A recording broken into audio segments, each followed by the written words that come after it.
my Chairman. colleague, Dr. Cassidy. Yeah, now, Dr. Hernandez, thank you for including the references, and I want my colleagues to listen to what I'm about to ask. In your reference number 7, you speak about how PBMs are paying pharmacies much higher than their acquisition cost, 1,000 times more, but then they potentially claw it back. What I've learned is that the health savings account covers, from Obamacare, covers both the pharmaceutical benefit and the medical benefit. And so the way this is structured, they're really using, theoretically, the PBM, that HSA as a piggy bank to drain from the patient in order to claw back and put more money in their pocket. That is a reasonable scenario of what's happening, correct? So the problem is that the clawback data are confidential. So I understand that. Yeah. No, so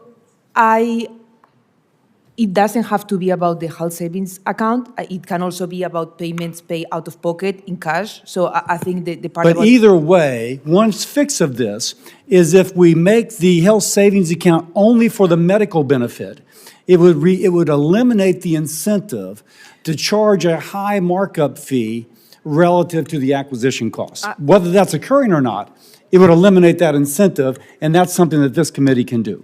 And we can talk about that more, but. I think Dr. Hernandez wants to respond again. I disagree with you, Senator. I do think we need to prevent these markups. I think they should be prevented through increased oversight of the PBMs, because the problem with excluding the pharmacy benefit from the health savings account is that then patients may not be able to use it for things like expensive drugs for cancer. And, I think that's concerning, because if you think the more expensive drugs are brand name drugs, right? And then there's also generic drugs. So I think The alternative would not be to make the patient pay for it out of pocket. The alternative would be to have it covered under the medical benefit. But the drugs that patients pick in the pharmacy are covered under Part D. There's also like oral expensive drugs. I get that. So let's just talk about that, because it does seem as if the HSA, and this is not Part D, this would be in commercial insurance. The Part D component of this, the HSA component of this, which I think our committee governs HSA, not health, needs to be examined, because I actually think that there is a negative incentive in order to use that as a piggy bank. But we can talk about that offline. Dr. Wazinski, one thing in Lafayette, Louisiana, or Youngsville, Louisiana, actually, based on a grant from BARDA, they are making low-cost N95 and sterile gloves. But the cost of that is still not competitive relative to China.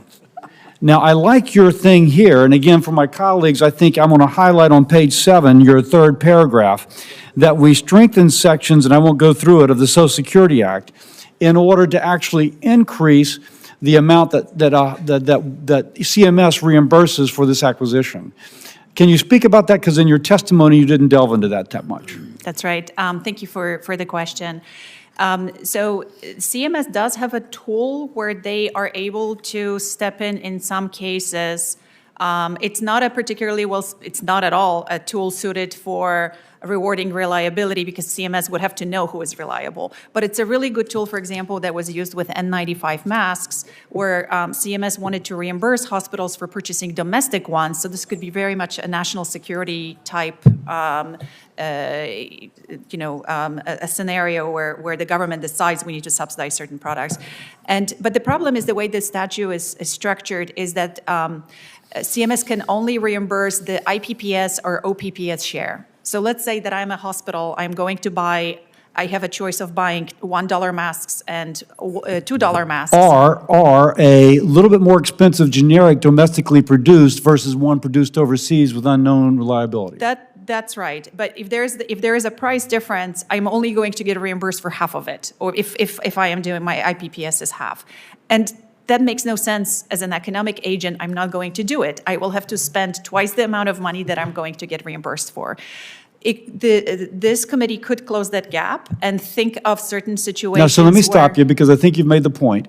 But you don't want to continue to prop up inflated price. In Youngsville, they're continually putting in efficiencies to lower their net cost. And so how would you structure this so as to continue to incentivize lower costs for domestic production? Yes, that's actually really important. This is, I think, where it should tie in with an HHS supply chain coordinator role. If we are going, CMS doesn't know which products would need to be, for national security reasons, need to be propped up, right? They need to be told by that. There needs to be an assessment of what is vulnerable to geopolitical risks and whatnot. And so in a coordinator role like this, they can also be assuring that if there's only one domestic manufacturer, that they're not going to start charging $1,000 per piece if the government is going to fully reimburse it. So they could have contractual agreements on the front end that if you're going to participate in this program, we're going to make sure you're not going to jack up the price. Sounds great. And could I have the indulgence to have one more question, Dr. Weston? Yeah. Dr. Weston, you talk about how do we reimburse more for certain drugs in order to, the same sort of thing. You have to have a pull-through. You may have domestic manufacturing, but if you don't have a pull-through. When I was in the House back in 2012, I introduced the Patient Access to Drugs and Shortage. And I changed in my bill and never adopted, the Medicare reimbursement rate for generic injectable products with 3 or fewer active manufacturers from ASP plus 6 to wholesale acquisition cost. And it also exempted generic injectable products with 3 or few active manufacturers from Medicaid rebates and 340B discounts. One of you mentioned 340B discounts may give the purchaser the drug for pennies, which it's hard to believe that that is acquisition cost for an injectable. Any thoughts about my proposed legislation, knowing I've got a pride of authorship, but nonetheless, it seems still like a good way to go? Senator Cassidy, thank you for the question. I'd be happy to provide more answers to that in detail offline, because I know we're past time, but I think in general, the idea of being able to look at these drugs in shortage and being able to perhaps call out these drugs specifically to have a different reimbursement mechanism such that they're not pennies on the dollar, as you said, and basically having a race to the bottom cost-wise. So I think that your bill, I'm not familiar with the specifics of it, but I'd be happy to look at it and get back to you. And the question for the record will be for you all, is to what degree, if we exempted these drugs from 340B and Medicaid rebates, how that would potentially benefit the overall industry. Is that enough of a market share, and I think it is, that it could actually increase the profit margin to continue production? With that, I yield.